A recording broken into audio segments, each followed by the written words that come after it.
Hey there, Grots and Gets. Welcome back to Happy Crumpin' Wargaming. I'm pretty pumped up for this video because this is one that honestly confuses a ton of people, and today we are going to unconfuse you. Anyway, what is the actual size of the unit that you need to be bringing? Should you be bringing a 3-man, a 5-man, a 10-man, a 20-man? Well, it changes, but there's a really strong guidance where I'm going to be able to help you figure out, depending on what unit you're talking about, exactly the size that you need to bring, and we're going to get rid of all your confusion today. So let's just jump right on into this video. And why the heck did I make this video? Well, here's the deal, guys. The orcs like to say it. Bigger is better. But is bigger actually better? Well, it's not really that simple, even though we would all love it to be that simple. There's lots of units in this game, and they can be taken in very different types of unit sizes. Sometimes bringing one squad in a larger unit size makes that particular type of unit much better, but if you bring in a smaller unit size, it's almost worthless, and this can be very challenging for us to kind of figure out as the players.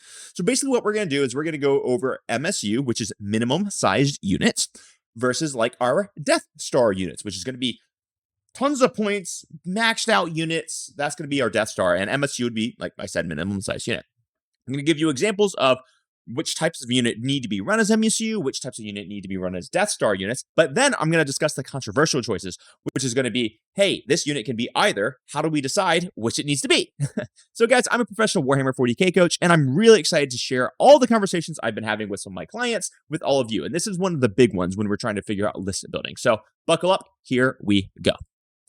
MSU, this is minimum sized units, advantages and disadvantages. All right, so MSU, we're talking generally speaking, going to be your 5-man squads. There are some examples in the game where you can actually have 4-man squads. There's even some examples in the game where you can have 2-man squads, which is kind of wild.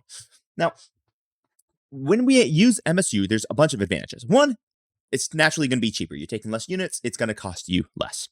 And this is going to really be allowing you to have very effective secondary and primary scoring. Because if I can put, say, I don't know, a 65-point unit of Space Marine Scouts on an objective, and I can take another 65-point unit of Scouts and put them in the middle to score me area denial, when my opponent inevitably kills me, I'm only going to lose 65 points.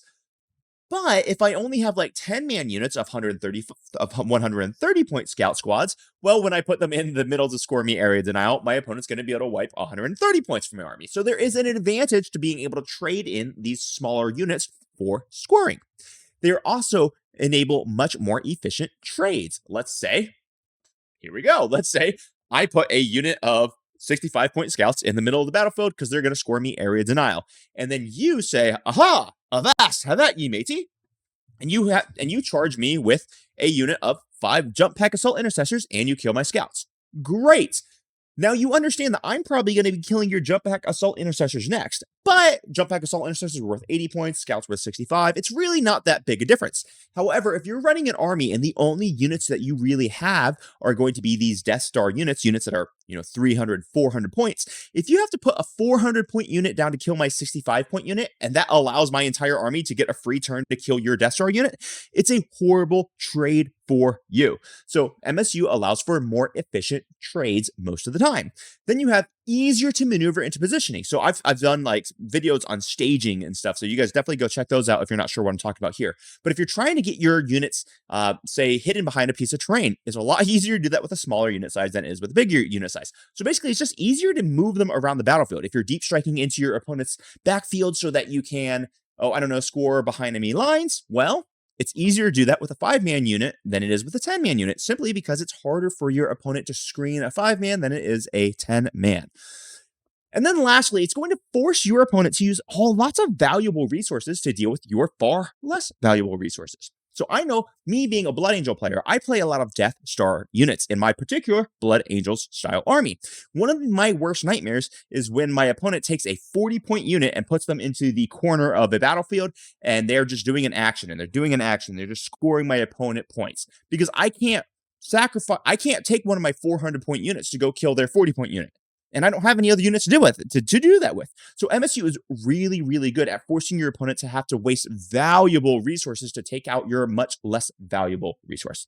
Now, what are some of the disadvantages to MSU or minimum size units? Well, they can be flimsy and they can be real easy to kill. And they can really lack the strength to kill priority targets. So for example, if you're playing against Thousand Suns and they put a Mutalith Vortex Beast on an objective, you're not killing that with any MSU sized unit in the game.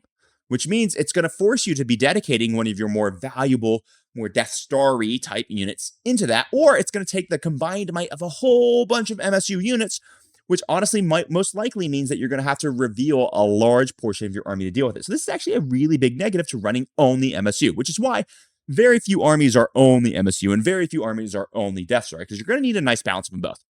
And then lastly, this can lead to very inefficient CP use. Let me just pose this question to you. If you have a unit of 10 Marines and you want to use Armor of Contempt on them for 1 CP, and then you have a unit of 5 Marines and you want to use Armor of Contempt on it for 1 CP, what are you going to get more use out of? You're going to get more use out of the 10-man squad that you're going to use Armor of Contempt on, right? So it creates less efficient CP use. So let's talk about some of the advantages, disadvantages of the Death Star, and then what we'll do is we'll go through some examples of units that need to be MSU, some units that need to be Death Star-y, and lastly, we're going to go through the units that can go either way, and we're going to talk about why certain units why you would take them either MSU or Death Star in. And we'll talk a little bit more in detail about that. So Death Star advantages and disadvantages. So going through some of the advantages, your Death Star style units, they can kill anything or just about anything. So these are going to be your 10-man blob of, I don't know, Super Doomsday, a 10-man unit of Terminators and World Eaters, for example. That is a Death Star. It's a 320-point unit that is going to go hit really, really hard, and they can really punch up against a lot of enemies that a 5-man might not be able to actually punch up against. They can tank enemy shooting sometimes. So if you have a 10-man unit of, just because we're talking about these World Eater Terminators, they can stand to lose 2 or 3 models to, say, a really good Overwatch and still be very effective into the target they're going to. If it was only a 5-man unit, and you lose 2 or 3 models to an Overwatch, you're probably not going to do anything when you get there. So they can soak a little bit of doom. They massively benefit from leader abilities and CP usage. So if you have a leader that, for example, gives you -1 damage on your units, well, you're probably going to want to put that leader with a 10-man squad than you would, and that's going to be much more valuable for you than putting it with, say, like a 5-man squad most of the time. There could be exceptions, but this is fairly self-evident, right? Is it better to have -1 damage on a lot of models or only on a few models? Well, so leader abilities tend to be much more efficient with these big blobs. That's not always the case. And I'm going to talk about a few examples later on in the video where it's just not the case. And then lastly, it really does force your opponent to respond with overwhelming force to deal with you and your Death Star. So if I have a big old brick up, let's say I put Lamartes with 10 Death Company with jump packs. Well, my opponent has to kill them. They cannot ignore them. And by putting my unit in a certain position on the board, what I can do is I can really force my opponent to move himself out of position, because if they don't deal with that unit, they're just going to lose the game. And that's what Death Star units can really do. And MSU rarely has the ability to do that. So these are a lot of the advantages for running Death Star style units. Now, there are obviously some disadvantages. So let's briefly go over that before I start getting into the examples and then teaching you how to build for different scenarios. So Death Star units can be expensive.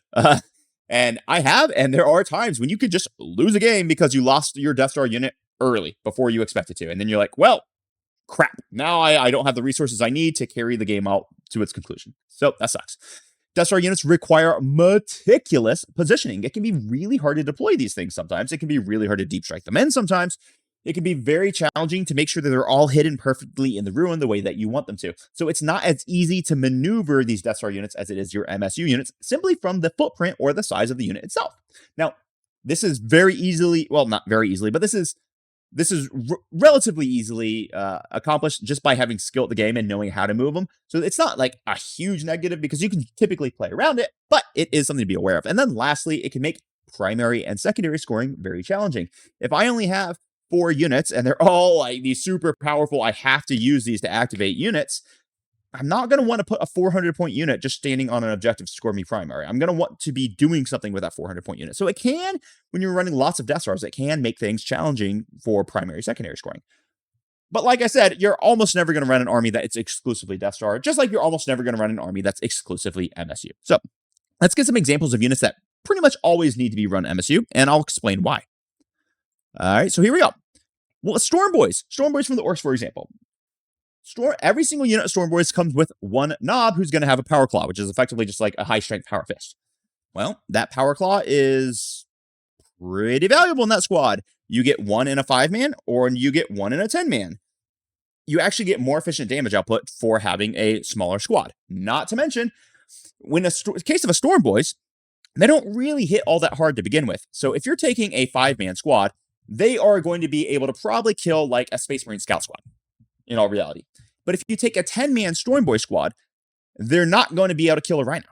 Right, so taking more doesn't really dramatically increase your killing power. It basically means that you can still only kill the things that you can kill as a 5-man squad. You're not going to kill a 10-man squad of Marines with a 10-man Storm Boy squad. You're still not going to do it with a 5-man either. So at that point in time, it's generally better to save the points, take that 5-man squad, utilize them for secondary scoring, dealing with skirmishers, being just very fast, annoying units on the battlefield. Swooping Hawks are more or less the same story. So Swooping Hawks are extremely valuable, and they can do a lot of great work, especially with like harassing these little lightly armored units and getting a position, scoring lots of secondaries. Swooping Hawks freaking rock. However, when you're taking like, if you were to try to take like a 10-man unit of these things, well, realistically, you're just not going to do anything with it because they're all AP 0, so they're not going to be able to punch up into these tougher units. Hormagaunts. There's practically no reason to ever bring a 20-man squad. You're always going to take the 10-man squad. All the 20-man squad does is it just gives up blast and dies faster. They don't have the hitting power to really break through any of the harder troops that you're thinking a 20-man point squad might be able to break through. It just won't, because if they're AP1, or I don't even know if Hormagaunts have any AP, but let's say if they were AP1, just for the sake of the video, and you run into, I don't know, like a big brick of Terminators, the Terminators are just going to armor contempt and take 0 damage anyway, which means they're just going to kill a 20-man instead of a 10-man on the swing back. So basically, there's no point in ever running it as a 20-man, at least not with the detachments and the enhancements that we have today. And then lastly, we have something like a Scourge. So Scourge units, these can be similar to, in vein to, say, things like Retributors for Sisters. They only get a certain amount of heavy weapons. So you can take a 10-man Scourge unit, but the 5-man Scourge unit gets 4 heavy weapons, and the 10-man Scourge unit gets 4 heavy weapons, which means you're getting all the value that you want out of the unit with a 5-man anyway, so why would you just spend extra points for bodies? It almost never makes any sense, and you're basically always going to take these as MSU. Now let's look at some examples of Death Star. We're going to talk about why they're good as Death Star, and then we'll get onto the final slide where I'm going to teach you how to take like these units that could go either way and how to figure out what you need for your army. So here's some example of some Death Star units. Death Company with Lamartes. So if you're taking Death Company with jump packs with Lamartes, you're going to get 10 Power Fists, you're going to get 10 Melta Pistols. They're all going to get lethal hits in melee. They're all going to be -1 damage. That buff is so powerful, getting just constantly having lethal hits and -1 damage is so dang strong. You want to use that on as many models as possible rather than just using it on, say, a 5-man. It is always going to be going with a big 10-man brick at that point in time. Yes, you give a blast, but with the crazy powerful buff of being -1 damage, it is just unbelievably valuable. So you're going to be wanting that with that squad. That's why you're always running with a 10-man, and that squad punches. Even in the new Blood Angel Codex, where they're not going to have all the Infernal Pistols, and they're not going to have exclusively Power Fist, they'll be a lot cheaper, but they're still going to hit really hard, and they're still going to be annoyingly tough to deal with because of that -1 damage buff. A Curse Cultist with Dark Commune. Why are these basically needing to be Death Starry, and why are they not MSU? Well, they might be costed as MSU because these things be cheap, but they are absolutely going to be run maximum sized with the Dark Commune. Here's the deal. If you took, say, a minimum size Accursed Cultist blob, an 8-man instead of the 16-man, you're losing so many wounds in the unit that suddenly lots of other units in the game can just one-shot wipe your unit. One of the big values of the Accursed Cultist blob is that there's almost no unit in the game that can just one-shot it, which means they will always get to activate and mess you up in the next turn. When you reduce the amount of models by half, suddenly tons of units can one-shot you, and you actually lose a lot of the value of the unit itself. So you're always going to be wanting to run these, at least in their current incarnation. It might change in the most recent, in the next balance status slate when we see points. But you're always going to be wanting to run that as a massive unit. Primaris Crusaders are basically the same story. They have tons of OC. When you armor contempt them, you get the armor contempt on a ton of bodies. You can get them with the Feel No Pain if you have Grimaldus or, say, the Tannhauser Bones, Judas CR or whatever. It becomes a huge problem to deal with this massive, massive brick that has a really good armor save, stack armor contempt, stack cover, stack all of these things, and a Feel No Pain. You're just going to get more value out of having them in bigger bricks than you will in little bricks. It becomes much harder to deal with. And then lastly, a great example would be Bullgrin. You're always going to take 6-man Bullgrins. You're basically never going to be taking 3-man Bullgrins because of the stat check profile of them. A 6-man Bullgrin squad is hard to kill. Can some things in the game do it? Yes. Can a lot of things in the game do it? No.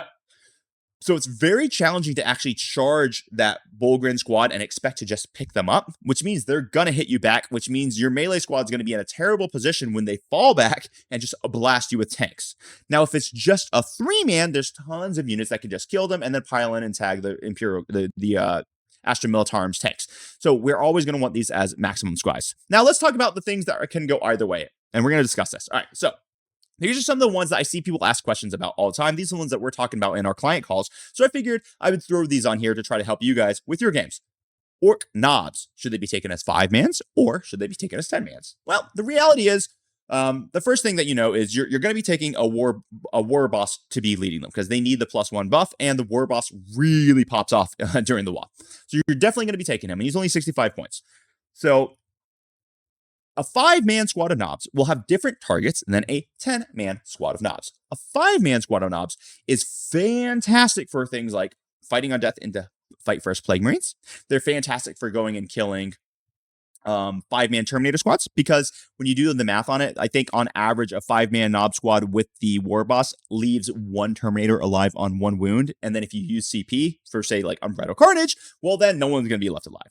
So they can handle a 5-man Terminator squad. So if your job for these knobs is hammering out like smaller elite infantry squads, or say Exalted 8-bound, these types of things, well, then a 5-man squad might be very, very good. However, if you need to punch up, let's say you have to kill, I don't know, call it a Monolith, or you have to kill the Silent King, or you have to kill something nasty and strong and tough, you might need the extra bodies just to push through it, which means you might need the 10-man. You might have to guarantee that you can kill Deathwing Nightbrick, which it's frustrating, but you might just have to put your 10-man into the Deathwing Nightbrick because that's what's going to be required to actually get through them. So in this scenario, you could actually run either 5 knobs or 10 knobs based off of your target. Another brilliant example of this would be the Chosen conversation, which I have actually 2 down. I probably should put that just right below it. Chosen are going to go the exact same way. What are you trying to accomplish with the Chosen? Are you trying to punch a deity in the face? Then you need a 10-man. Are you trying to just harass other elite light tanks? Then a 5-man is going to be freaking great. So it can go either way based off of your need for that specific unit. The other units we talked about in the previous slides, they basically always have one defined role, and they're pretty much always going to want to be taken as MSU or Death Star, but these are the ones that can go either way. Rubric Marines, do you take 5 or do you take 10? Well, realistically, this depends on who is leading them. If you're having Ahriman, and Ahriman is going to be giving +1 to wound to all the Rubric Marines, well, there's a really high likelihood you want him with 10 rubrics. Now, I know if you look at a lot of the top lists right now, a lot of people are running Ahriman solo, but for the purpose of this conversation, if we're trying to figure out how to run rubric Marines, if you wanted a 10-man, Ahriman leading them is a great freaking choice. It is a fantastic choice. I'm not saying it is the 100% best choice, but it is a fantastic one, that's for sure, because +1 to wound on like 8 flamers is pretty freaking amazing, especially when you consider they get reroll wound rolls when you're on objectives. It is just brutally powerful. It makes for an amazing Overwatch. Now, if you're running them with, say, an Infernal Master, now the point of the rubrics has changed. The rubrics are no longer the damage dealers here. Now the rubrics are basically enabling the Arcane Vortex Infernal Master, which means their only purpose is to get the Infernal Master where the Infernal Master needs to be and basically serve as extra wounds for him. So in that case, you're going to want a 5 or an MSU style. So it really depends on who's leading them, whether you want the 5-man or the 10-man. And then lastly, let's talk about the Exalted 8-bound.